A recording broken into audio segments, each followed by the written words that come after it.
Morning, ladies and gentlemen. Welcome to Navigate the World of Penetration Testing by Sunway Tech Club. I'm your host for this evening, Wilson. Today, we have a truly exciting and insightful session lined up for you with a speaker from field of cybersecurity, specializing in ethical hacking, network security, and digital forensics. Now, without further ado, it's my honor to introduce our distinguished speaker for the evening. Nunu, security engineer and trainer at 28 Labs. Furthermore, he is also STC's former head of education department. We are fortunate to have him sharing his expertise with us today.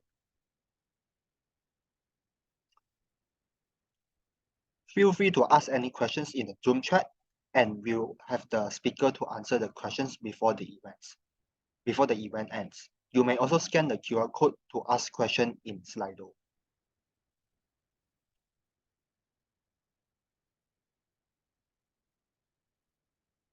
We'll be waiting for around 30 seconds to let all the participants to scan the QR code, and you may ask questions using Slido if you have any.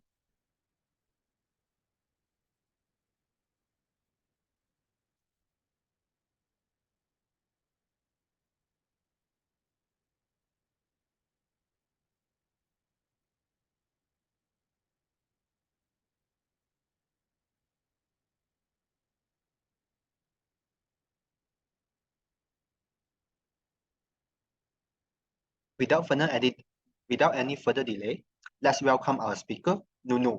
Now the virtual stage is yours.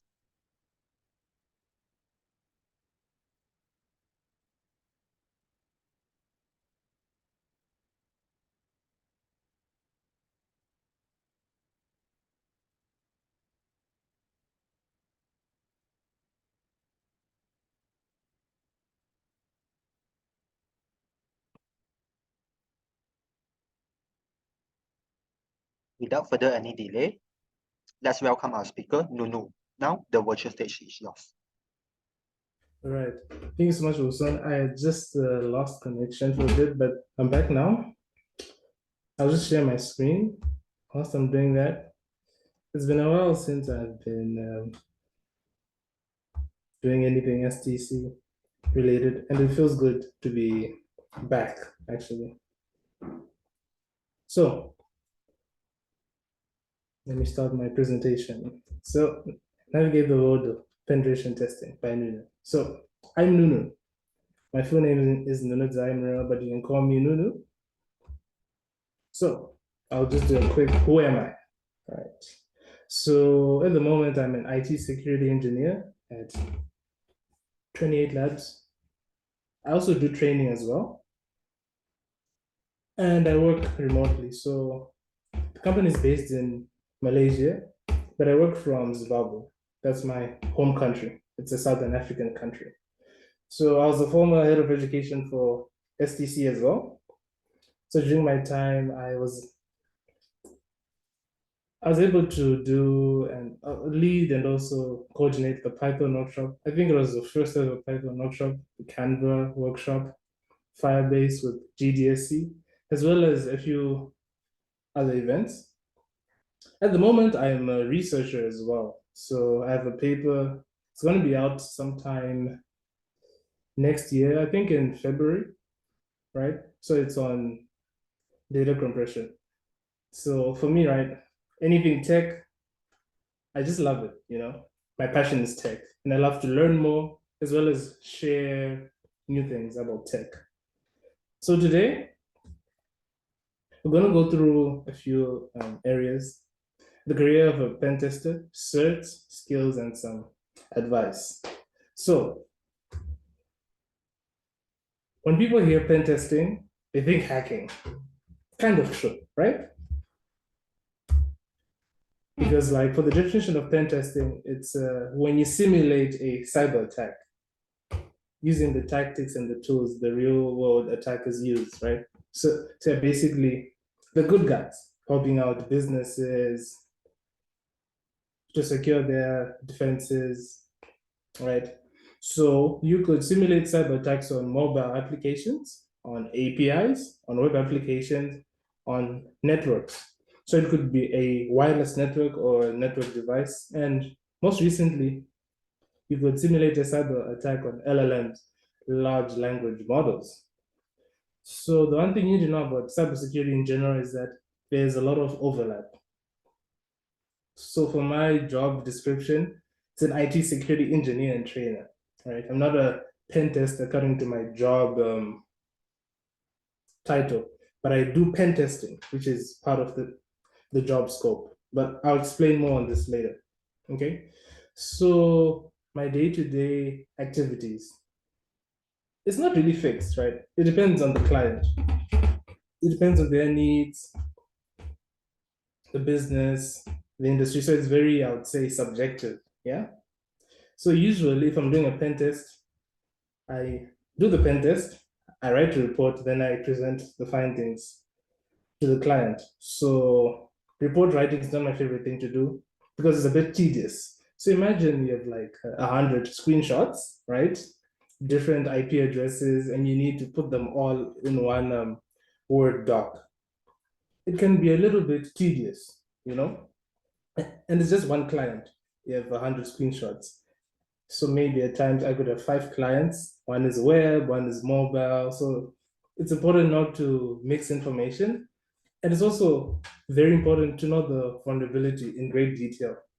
Because at times, right, when you, okay, it depends with the organization. But like for me, right, for the report, you need to present it to the client. And in most cases, they're not going to read the whole report. In most cases, it's a summary they want. So it's like, okay, tell me the risks, tell me how to fix it, and tell me how much it'll cost me, right?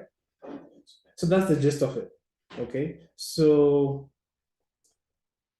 here are some of my day-to-day activities. I also do lots of training, right? I do security awareness training, I do technical training, and I also do like speaking engagements, which is outside of work. So most recently, I spoke at a cybersecurity summit, an annual cybersecurity summit in my country, which was like last month, I believe. So yeah, that's basically how it is. So remember I mentioned that cybersecurity has lots of overlapping areas, right? So for example, we have the incident response team. These are the firefighters. So when a when there's a fire, you call the firefighters. But when there's an incident, you call the incident response team. So basically, your company gets hacked, there was ransomware, there's been any type of theft of data, you call the incident response team. Those of what's known as a security architect, right? An architect is a person who designs and plans, usually house plans or any type of plans for a building. But for security, you need to implement security solutions. Then we have cloud security. It's more on securing cloud apps. Then you have a pen tester. You simulate cyber attacks. So one thing you need to notice is that these areas, they're kind of similar in the sense that they always involve securing something, right? Or trying to recover data. So at times, you might be a pen tester by profession, but then your job title is like cloud security specialist. You could be a security architect, but you do a little bit more on incident response work. So these are some of the overlaps within cybersecurity. It also depends with your industry and your organization and the client. So the key thing is that each specialization has the same amount of skills. After mentioning that, it's important to talk about some certifications. And this is not an easy subject because it's very subjective. So, as I mentioned before, you might be a pen tester, right, on your job, but you are doing more of cloud security, right? Or maybe it's more incident response, okay? So at times, you shouldn't focus on the title or what the job says, but more on the responsibilities and the description. So when I was in uni a few years ago, I was like, I want to do CEH, I want to do CH. Then I changed my mind. And I said, okay, I want to do OSCP. Then I changed my mind and then I want to do something else. So it's not to say that CH is not good or SCP is better, but then at times when you're in the industry, you learn that some certifications carry more weight than others, depending on the organization. Because if you go on Twitter, right, and you just search OSCP, a lot of people they actually follow it on, okay, this year the new syllabus is this, right? Here's the new content and so on and so forth. So it's important to understand the reputation of the certs as well as how these certs can help you. Okay, so the one thing that hurt me a lot is that as a student, so I'm like, I want to do these certs, but certs are not cheap. Certs are pricey. So for the average person, right, if you study and you fail, it's very heartbreaking, spending so much money and then you fail. You start to like doubt yourself and so on, which is it's honestly normal, failing is part of life.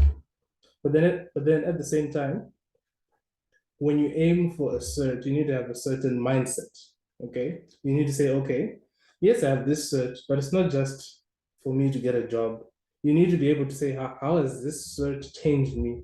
Or how has this cert made me any different? Right. So it's more on mindset.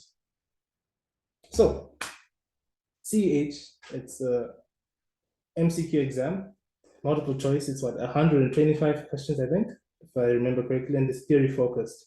They do have labs, but they'll ask you a lot of theory questions. For example, if you use Nmap, the network mapper tool, you'll be asked, okay, if you want to do a service scan, which switch is it? Or if you want to do a ping scan, which switch is it, right? And then we have OSCP. So OSCP is a more demanding exam. Not to say it's harder, but it demands more of you. So the OSCP exam is practical focused. It's a live environment. So it's basically a virtual machine in a virtual network, and then you have to be given 23 hours and 45 minutes for it. So you have to find vulnerabilities in the machine, and then after that, you need to write a report. So you'd be graded on the technique you used and basically how you did the attack, right? So this is more practical focused. And some people might say OSCP is better than CH because it's practical focused. But there's no such thing as one cert that's better. It's more on a personal thing, on your level, what's more attainable to you. Then we have CompTIA. So we have some like Pentest Plus, CSP, and CISA. For the foundational CompTIA certs, I don't think they are necessary for someone doing IT or doing CS because you learn a lot about computers, about networking. So if you take another foundational cert, it doesn't add value to you. For me, certs should challenge you a bit, but it should build up on the things you know, right? You can't have a bachelor's degree and then go for a foundation in CS when you have a bachelor's in CS, right? So research should upskill you, it should level up your knowledge and all the things you know. So on a more senior level, right, being managers. So when you're a manager, you oversee a lot of things. You oversee the security, the security policy, and the budget, right? So for more senior level certs, they focus more on how to manage people, right? Such as CISSP and CISM, right? So they're kind of similar in the sense of, yes, it's cybersecurity, but then it's more teaching you on how to do a long-term approach when it comes to cyber. So basically, if you have a security team of pen testers, how can you manage them? How can you manage your finances, as well as how can you see and anticipate risks or threats in the future? So it's the same for the CISM, which is offered by ISACA. So if you look at a lot of the certification bodies, ISC2, ISACA, CompTIA, CH, and Offensive Security, their headquarters, most of them, right? The HQ is in the US, okay? And then for them, they release like certs based on the what's going on more in the US than like more internationally, right? Which means that when you're taking up a cert, it might not be as relevant to your industry. That's the one thing you need to know. You might be taught about like technology A, B, and C, but in your specific industry in Asia or in another continent, not everything in the cert is going to be applicable to you. So for certs, it's always something you need to do a lot of research into and a lot of consideration as well. So certs are static and the industry is dynamic. The industry is ever changing. If you just go on the news, you can see things about zero-day attacks, crypto attacks, and these are new attacks, right? In most cases, they won't be known or discovered. So when you have a cert, doesn't mean that, okay, you are like 10 times better. You are better, yes, but then it's always about knowing what's going on in the industry. Because the content of a cert is not going to change as fast as the industry. So this is where experience comes in a bit more, okay?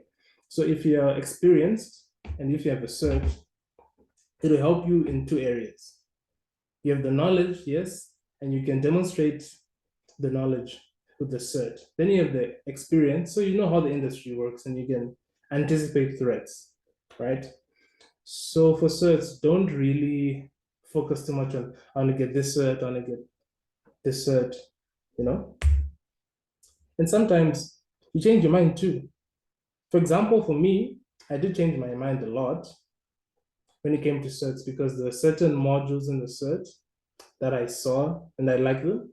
Like for me, I enjoy malware analysis. I like to analyze malware because it's just interesting. I didn't really learn it in any cert. I just found a YouTube video. I was just learning about, I think, incident response and digital forensics. Then I stumbled upon malware analysis. So from time to time, I do infect my virtual machine with malware. And I'm very careful because I don't want to destroy my own PC or my own network, right? So malware analysis is really interesting to me. And I think it's something I will dive deeper in the next few years. But for you, your journey is completely different. And it's fine to take a cert, pass it, and change your mind. Because that's how you learn and grow, you know? So don't stress too much about certs. So for skills, right? In the world of penetration testing, you need certain skills and abilities, right? Which will help you on the job. So skills are usually tied to what you do. Let me give an example. You need to know networking. You should just know how the internet works, how a packet is sent from point A to point B. You need to know Linux. You need to know how to use the command line interface, as well as some commands, as well as knowing some programming. But you don't have to know it. So, for example, there's this thing called the source code review. We're looking at the source code of an application, and you want to see if they're using secure coding practices, right? So for that, obviously, you need a little bit of programming knowledge because, like, in some instances, you might call a function in an insecure way. But for you to spot and understand that, you need to know how the programming language works and spot that, okay, if you code it like this, it's insecure and why. So if you're doing source code review, it will help you. Or if you're doing scripting, you want to automate a few tasks, it would really come in handy. Then we have Linux. So when you're doing pen testing, the two Linux distributions I use are ParrotOS and Kali Linux, right? Which means you need to know commands, you need to memorize them, and you need to be flexible, right? For example, you want to do some certain scan, but there's no tool available for that, which means you need to look for a tool, download it, and install it. Not to say that Windows or any other operating system is not good. It is, but Linux kernels or operating systems are more on the side of security, right? That's what they're made for. Then you need to know some networking. So if you're doing if you're doing a web application, right? Attack or like hacking, ethical hacking, I mean, you need to know how the internet works, right? So there's some websites that are insecure and they transmit your passwords in clear text, right? So if you know which protocols are insecure and how they're used to intercept traffic, you can use that knowledge to show that, okay, hey, this is insecure, right? Or if it's a certain protocol or if it's a certain device, you could demonstrate that, hey, this is insecure. And at this level, these are the basics. These are the basics. So if you have a firm foundation, like for a house, your house is gonna be strong. And in the same sense, if you have a firm foundation of the basics, you do well in the industry. So there's some non-technical skills as well, right? So the first one is problem solving. So a client would come with a problem to you, right? And clients usually want solutions. So it might be a complex problem, it might be a simple problem, but they want solutions. So for example, they say, okay, the security budget is like this much, and we're not going to increase it. Can you suggest some fix or some solution for us, right? So you need to take that information into consideration when you're doing a pen test and even when you're solving some client's problems, as well as if they ask you a question. Let's say, okay, for example, you're presenting your findings of a pen test to a client, like, okay, we found XYZ ports open or XYZ applications open. So they might give you a hypothetical scenario, like, okay, we tried doing A, B, C, but it hasn't worked. What makes your remediation or suggestion work, right? So clients always want a solution, not a problem, because they have trusted you to defend their organization, their web app. So you should be good at problem solving. The next one, analytical skills. So as I mentioned, every day there's a new type of attack, be it a ransomware attack, be it a 0-day, be it some attack is happening. You need to constantly deal with new threats and challenges, right? So you need to have a mindset that's open to these new threats. And also you need to be a person who can analyze data, analyze insights, and make predictions, right? Which means that you can stay ahead of what's happening ahead and you can have counter plans for that. Because clients might also ask as well, like, okay, what's your opinion on like what ransomware? Do you think we are safe? Or like what risks do you see in our industry or anything? So it's more on trying to analyze and trying to come up with some predictions of the future. Then communication. In my experience, I found that a lot of people who are technical, not all, but a lot of them who are technical, they fail to explain, these concepts in a simple manner, right? Because when a client comes to you, usually it's a salesperson or it's someone who's more into business. So if you told them, okay, your application has a SQL injection vulnerability, they won't really understand because it's too technical. So you need to simplify it in a way that they can understand.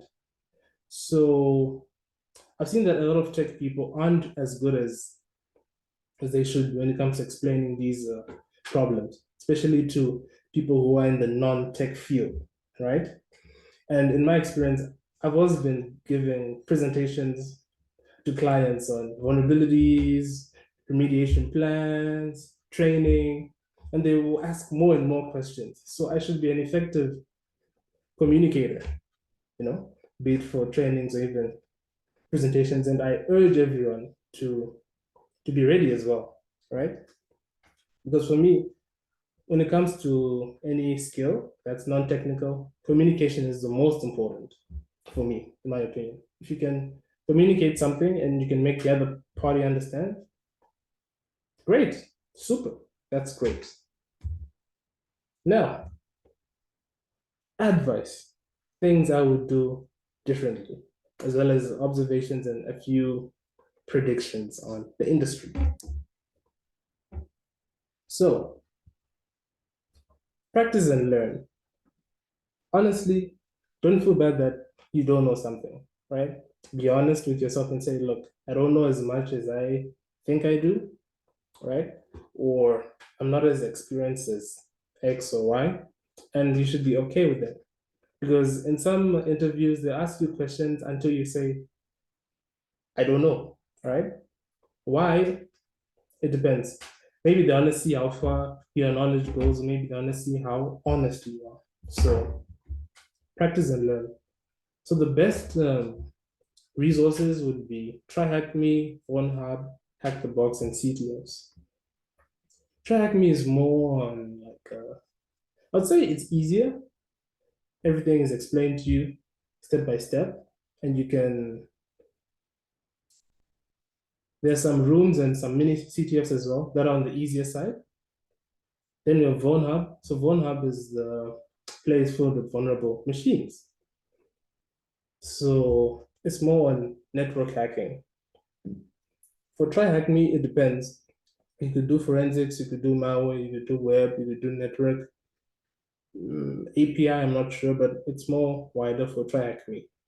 Then for VulnHub, it's more on network, usually, right? So it's an open port, you need to find the vulnerability, escalate the privilege, then hack the box. Hack the box is more challenging, I would say, because for you to just sign up, right, there's a prerequisite you need to do. You need to capture a flag, right, before you sign up. So by that, right, hack the box is just indirectly saying that we need people of a certain level for you to sign up. Then you have CTFs, capture the flags. So if you go on ctftime.org, it's an organization where they have like lists of all CTFs running, and they have a leaderboard and they have teams and so on. So with the CTF, it's a double-edged sword. Don't expect CTFs to be easy. That's the thing, right? Because when a person is making them, they have a certain thinking process in mind that, okay, a person should think of this, they should know this technology, they should exploit this, right? So with CTFs, if you're not experienced, they would be a bit frustrating and challenging, but it's good because you can learn through the frustrating experience and the challenges. And it's always good to embrace that, hey, I don't know X and Y. And for CTFs, right, you can even join like some teams or some Discord servers and see how other people have come up with their solutions, right? Because for CTFs, there's some write-ups, right, which are like some solutions. So people might come up with a solution that was unintended, right? People might have some alternate solutions, which are kind of within the realm of what the organizers expected. So if you can try it and you fail, that's good. Look at the write-ups and see where you're lacking, right? See how far your knowledge goes and where there's a gap in your knowledge. Then you can fill the gaps in your knowledge. So as far as I know, TryHackMe and Hack the Box have a premium package. I can't remember how much it is. Then VulnHub is free. You can just download a virtual machine. However, when you're downloading like random or virtual machines from the internet, you need to be careful because there was a blog article I was reading on how like if you blindly install a machine with some security vulnerabilities and it's public facing, you might expose yourself to vulnerabilities and attackers. So it's always best to make sure that you have the vulnerable machine in a virtual network. That way you're safe from any risks or any hacks. And also, there was a blog post I was reading about how a person sort of like made a proof of concept of how they made a vulnerable machine that could actually hack the victim. So by hack, I don't mean it'll do any damage per se, but it'll just like try and show you some annoying messages, right? So it's just a proof of concept to show how easy it is if you blindly install virtual machines on your computer. So always be careful with that. Then showcase your skills, teach others, have a project or a blog. So for me, I maintain a cybersecurity blog on medium.com. Why? I just want to give my opinion on like different threats, attacks, or anything within the industry, right? So it's more about me seeing a threat, seeing the news, or just doing anything in cyber, and then I just want to share my opinion. So it's not something for you to get hired per se, but it's more like a hobby for you to improve your skills, as well as after a few years you can read it and say, okay, I used to think like this, but my perspective has changed now. I think like this. It's a bit like evidence to see how far you've grown, how your perspective and how your opinion has changed as well as teaching others. There was a quote by maybe it's Albert Einstein that like if you can teach something to someone else, you can master it. I'm paraphrasing it, but basically, if you can teach a person something, especially something that's more on the technical side, you can have can actually improve your own understanding of it. Then, yeah, of course, having a project or blog that you work on. Ask questions. This is very important. Ask questions. I know in uni there's some career counselors, there's some lecturers, and even your seniors. Ask them questions, right? Because when I asked one of my lecturers a question, I asked her for her experience, and then she said she did her bachelor's, and then master's, and then she went into industry, and then after that, she she came to academia, right? So for some, it's more like academia, then a bit of industry, and then back to academia, or maybe it's the industry first and then academia. So you find that when you do that, you have some certain perspectives on the industry as well as your own self-discovery, I would say, right? So for lecturers, they always have an interesting story on like why the lecturer, their experience, as well as they could give some insights. But you never know until you ask. Seniors as well are like really good resources, not just for like assignment help and past papers and all, but like they can really um, give you insights in the industry, especially if you're a bit on the junior side, you have a lot of worries, you have a lot of stresses. If you ask them, they could ease your mind as well as give you insight into other things that you never even thought of. So it's important to ask. Find someone who you think is someone you trust or someone who knows a certain area more than you. Do ask. Just ask. So know your stuff. When it comes to interviews, you could have many rounds of interviews. You could have technical interviews, right? So, in my experience, I won't name the company, but there's a big pen testing company that, like, where before the interview, you need to pass a CTF based. It's it's called a technical interview per se, but then it's more like a CTF based one where you have to find the flag, right? So you're not given any hints. All you get is an IP, and you're told, okay, you have like 6 hours or 24 hours, right? Maybe it's a vulnerable machine and you need to get the password or escalate the privilege. So you need to know your stuff. So when it comes to pen testing, right, there's some important concepts you have to know, like the industry standards used, if it's for compliance, if it's for pen testing. So it's usually, you ask things like the OWASP top 10, the SANS, top 25 risks. If it's for compliance, it's like what is HIPAA, GDPR, and so on. So it might happen if you're like entry level, if you're like experienced, it might not happen, but if you can know your stuff and you can show them that, hey, I know my stuff, it'll give you an added advantage. So imagine if you're staying informed with the news and you have your own like a blog, it will help you in the long run, right? Because you're reading about it, you're writing about it, and you're also sharing your opinion as well. It will help you in the long run, but don't do it to get a job because it's a short-term mindset. Have a long-term mindset to say, okay, look, I want to grow, I want to know this, I want to know that. So you have to know your stuff. Another thing about interviews is that there may be many stages of these interviews, be it technical or theory based, where they say, okay, explain how to mitigate a cross-site scripting attack. So they assume that, okay, you should know a cross-site scripting attack, so you should know how to mitigate the attack as well. So know your stuff and also stay informed by reading the news. So during my interview for internship, I was asked like, what's one recent security incident or security trend that you know about? So I was stunned, very, very stunned, because I had no idea I'd be asked that, right? So when you ask some of these questions, you never know if it's gonna add or subtract points for you. So it's always best to be prepared and just to know everything, yeah?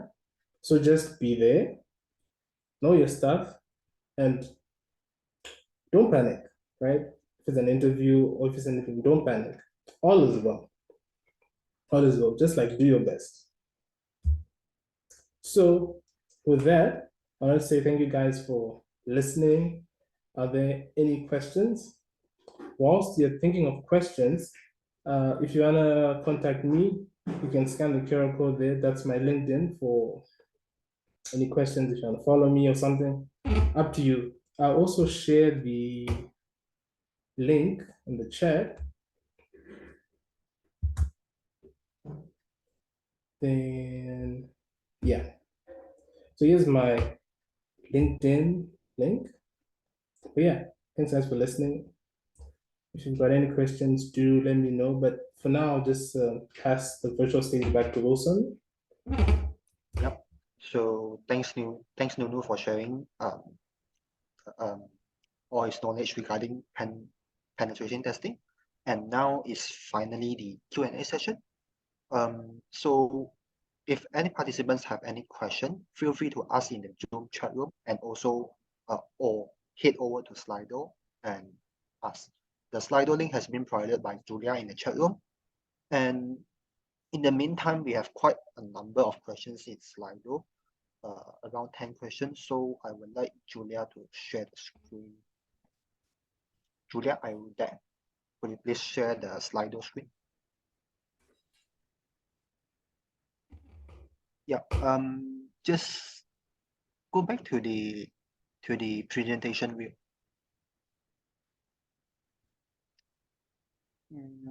Then I think I will take over this. Julia, I will take over this.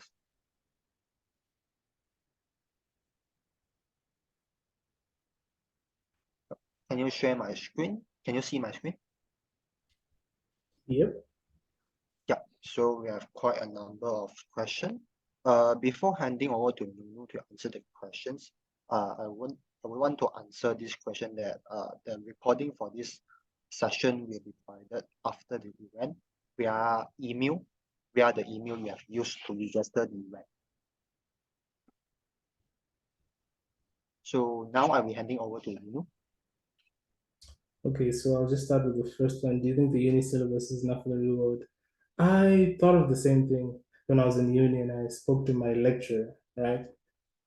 So as I mentioned, the industry is dynamic and is ever changing, but like the uni syllabus or certs are static, right? So it's a bit hard to say, okay, let's make the syllabus enough for the real world because it's not possible and it's really not possible. And also as well as like things for uni, right? There's some certain subjects they need to enroll. I mean, they need to have within their syllabus, according to the Ministry of Education or any other bodies, right? I'm not sure if it's like that in Malaysia, but generally, right, there are some bodies that ensure the content of a curriculum meets a certain standard. So the uni syllabus is not enough.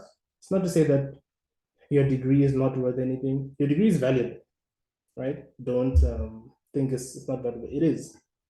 It's just a starting point. There's some people who dropped out and they're working, they're earning good money. Good for them. Some people, they went the traditional route and they're making money. It's good for them. But just don't think like, okay, the uni syllabus is not good enough, so I need something more challenging, because you always need to start somewhere, right? And your path is going to be different from everyone else's. So don't worry too much about that. So yeah. Then which would you recommend after graduating? Sunway's networking, security course, pen test from bagging with consultancy. Okay, this is a hard question because you need to have your own goal in mind, right? What do you want to do, right?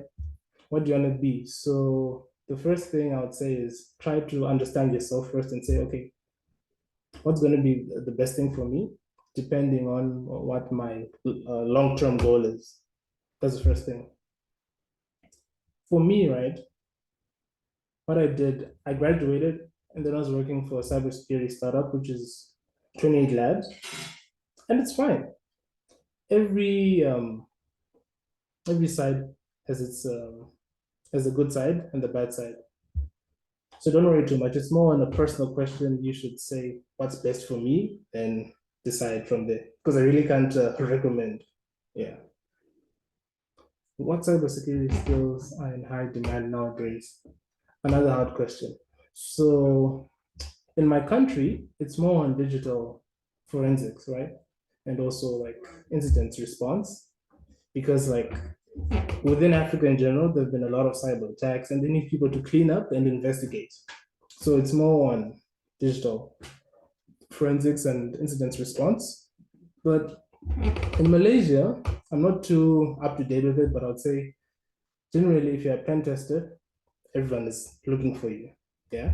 So entry level, if you're a pen tester, higher level, if you're a manager, should be good. That's what's in demand nowadays.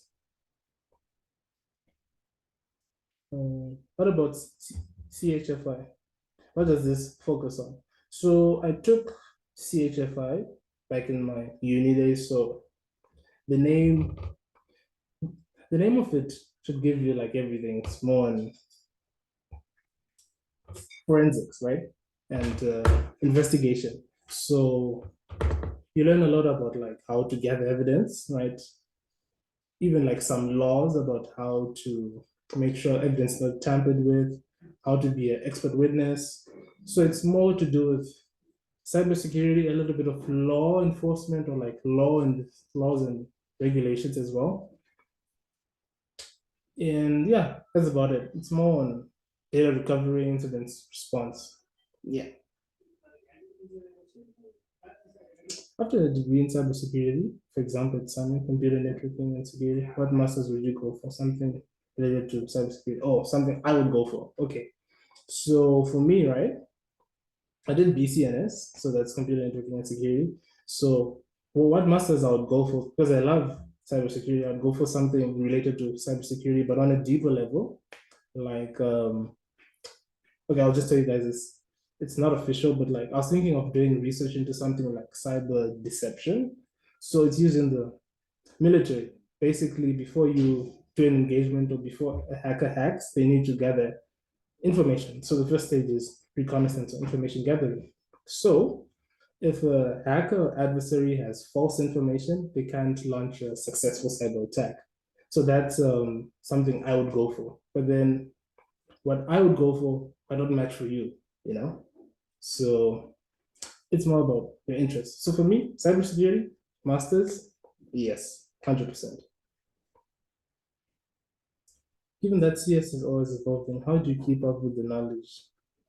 And do you have to reset certifications? Um, so for some certs, right, I think it's certified in cybersecurity by ISC2. When you pass it, right, you don't really reset it.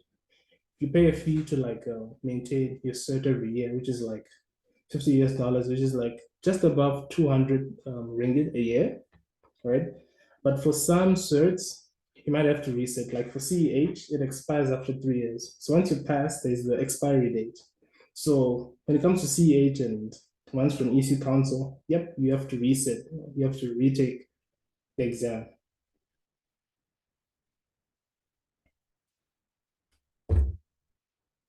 Which certification? Okay. So what certification currently help you the most when it comes to pen testing? For the moment, I don't have any certifications because I've been doing a lot of training, right? Security awareness training and technical training as well. So when it comes to training, I haven't, there's no need for certifications per se. It's more on having a firm foundation of your knowledge. So, but I did do a little bit of studying and like some free courses. So there's what's called the Portswigger Academy. So Portswigger is the company that made Burp Suite. So there's the what web security cert for Burp Suite. That one really helped me a lot. Then CH is also good and also certified in cyber security by ISC2. So yeah, so those ones have helped me the most, and I am planning on getting those certs in like a couple of months from now. So yeah,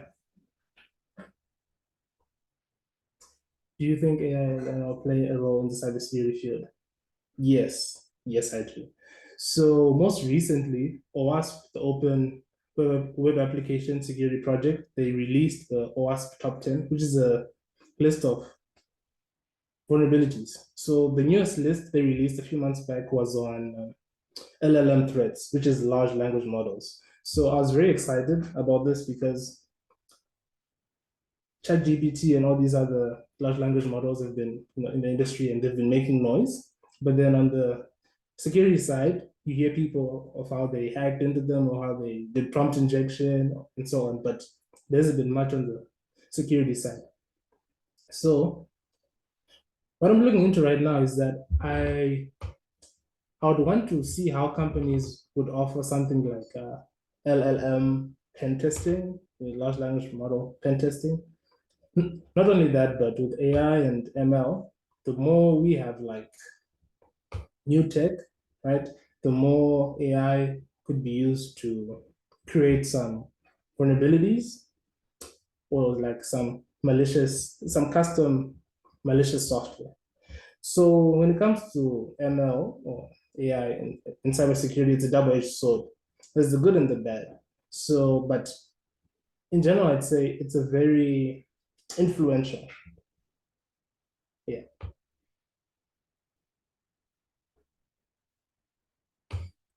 Is web way okay. For a BCNS graduate, what are your thoughts, good or bad, on going overseas like UK or Sweden to study cybersecurity masters? Do you recommend or okay? So when you go abroad, right, they have what's known as in most countries, Canada, US, UK, to my knowledge, they have masters in computer science. So when you do CS, right, you do the data structures and algorithms, you do a bit more of advanced maths and the BCNS graduates, which means you you won't meet the minimum requirements for a master's, right? In masters in computer science, because most of them have masters in computer science. I haven't seen much on masters in cybersecurity. I've seen some in masters in information systems, but that's not exactly linked to cybersecurity per se. So if you want to go overseas to UK and Sweden, yeah. And if you want to study there, yes, I would say it's good.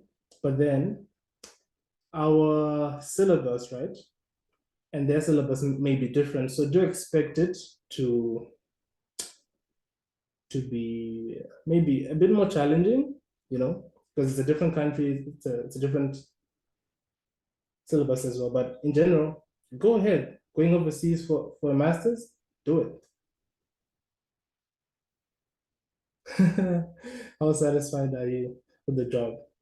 Out of 10, I'd say like a 7.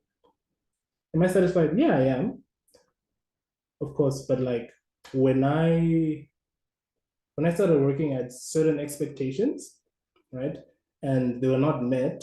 So I was like, okay, is this how the working world is like? Is this what it's like to work with people? So I'm not saying anything bad, but then it's only that when I started working, I had a certain expectation, but the reality is a lot different. But with my job, I am pretty much satisfied. What do you think about the pen testing field in Malaysia? For example, workload, pace, specific skills needed, etc. One thing I noticed a few years back about the pen testing field in cybersecurity, I would say, is that there are a lot of jobs for cyber, right? Mostly pen testing, but like not other areas of cybersecurity, like malware analysis or incident response. Very few.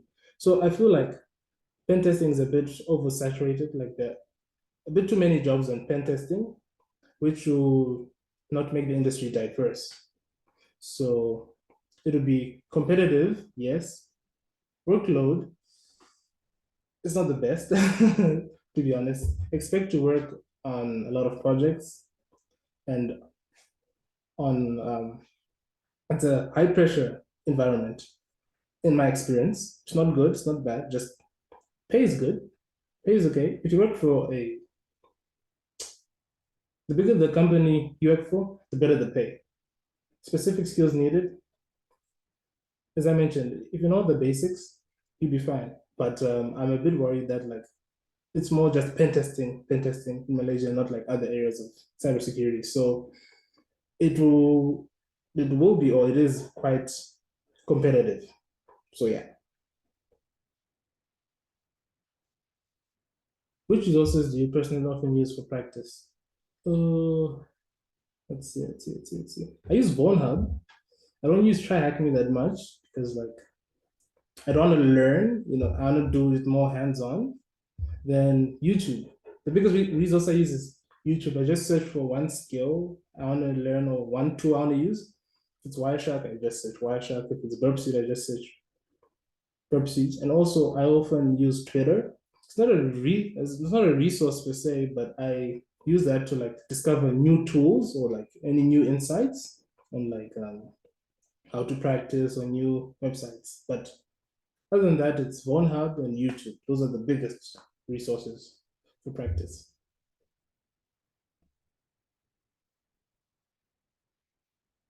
Is Web3 a field which needs cybersecurity experts to play a role, pay attention to, since Web3 relies on many cryptographies?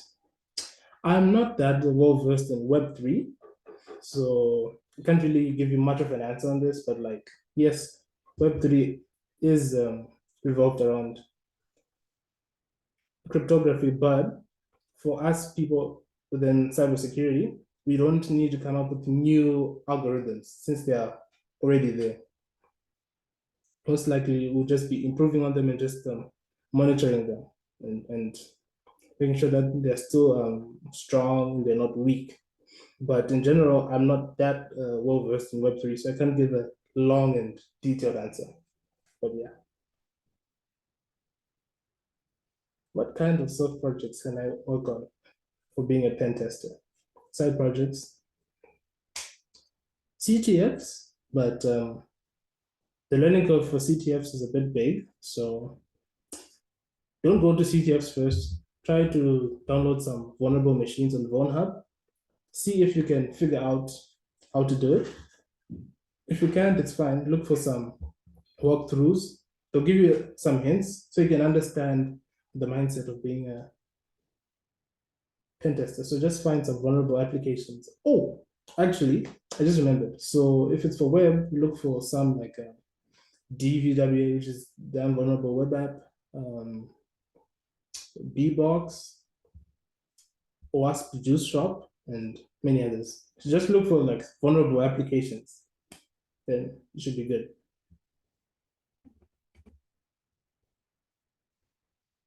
Where did you do your internship and Did it help you grow? I did my internship at Condition Zebra.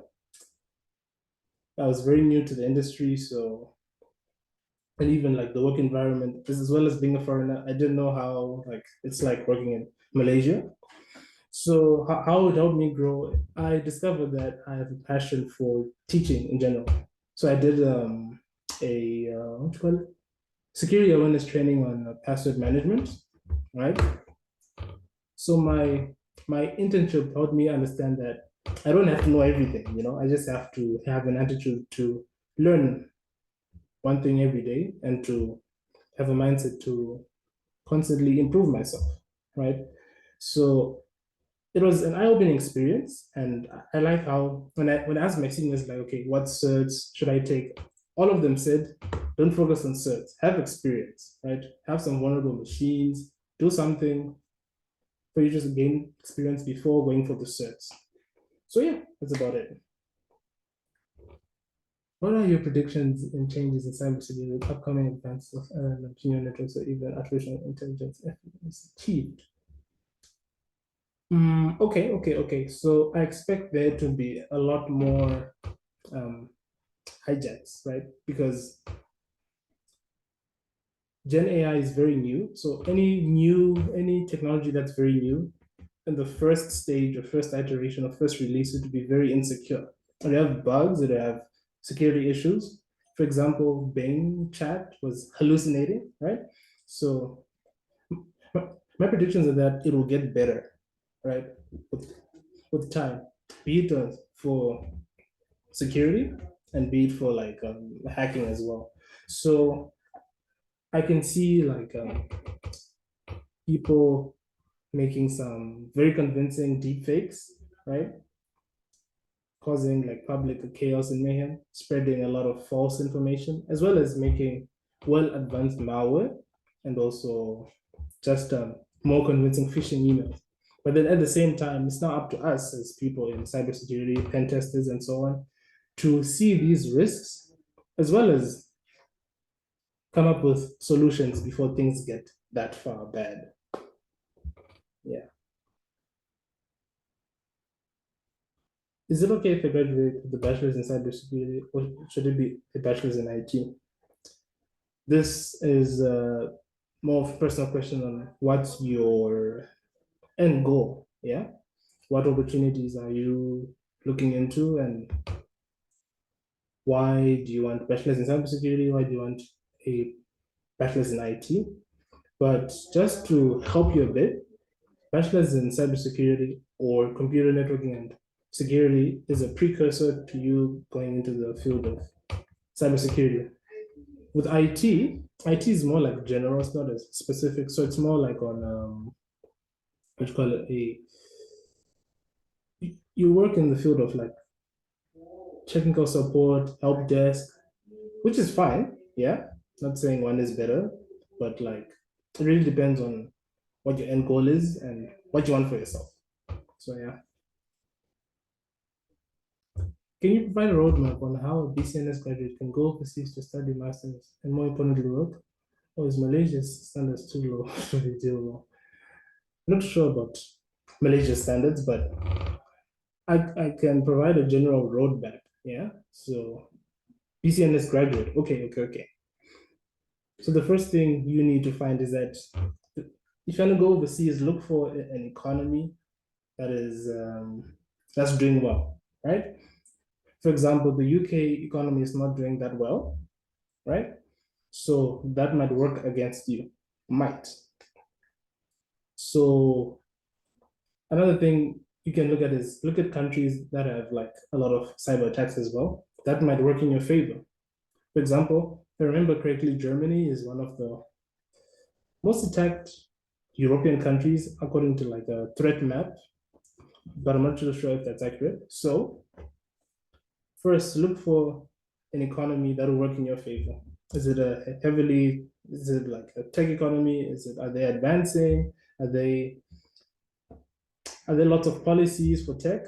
Then after that, you need to find a program in that area. And then if it's research based, have a research topic and everything, but it's more on to do with the research. Find a place you like, find an economy that will work in your favor, and then apply.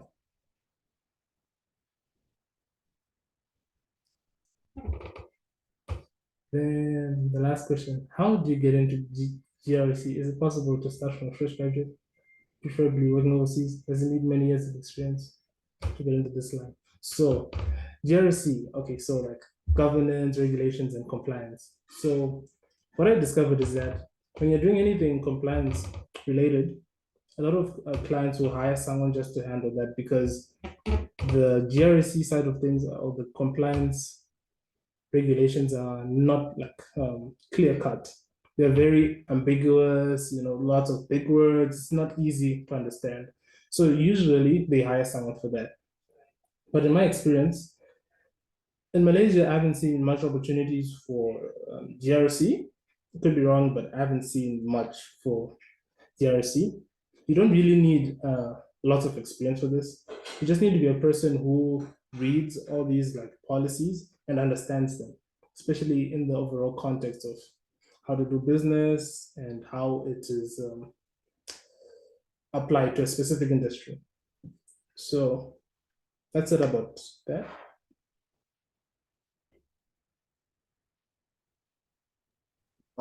Okay, thanks, Nunu, for answering all the questions.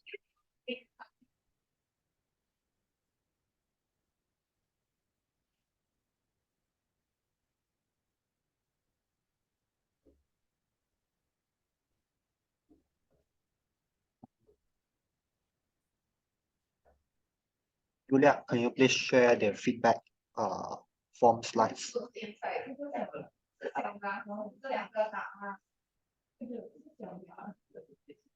So, dear participants, please scan the QR code and also fill out the feedback form. We'll be giving you about 1 or 2 minutes. After that, we'll be having a photo session. So kindly please turn on your camera if you are comfortable with, and we'll be having a photo session in a few minutes.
Okay, so dear participants, we'll be having a photo session right now. So Alex, please help to take photo. And dear participants, if you are able to turn on your camera, please do so. And Julia, can you please back to the first slide?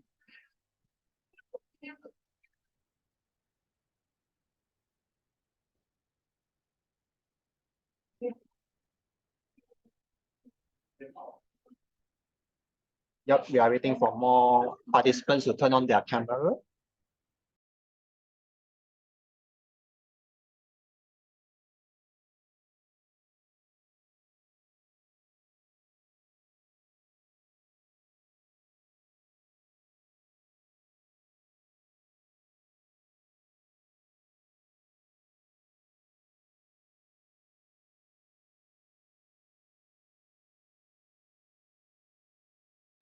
So Alex, can you get ready and start taking the group photo? Thanks.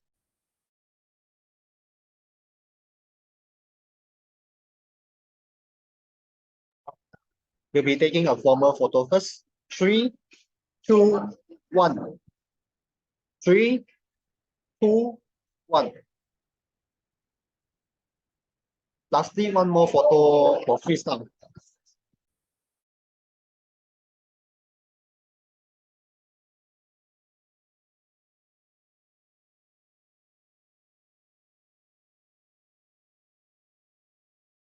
Thanks.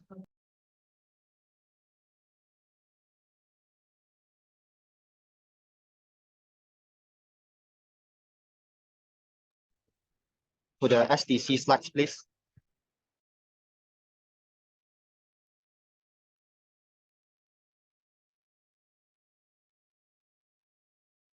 Now we'll be introducing Sunway Tech Hub.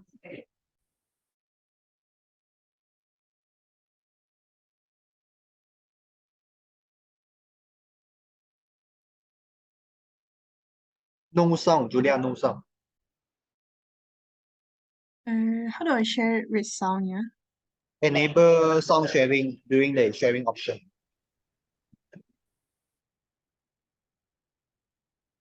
Wait, let me replay this.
So before ending, thank you for being with us today.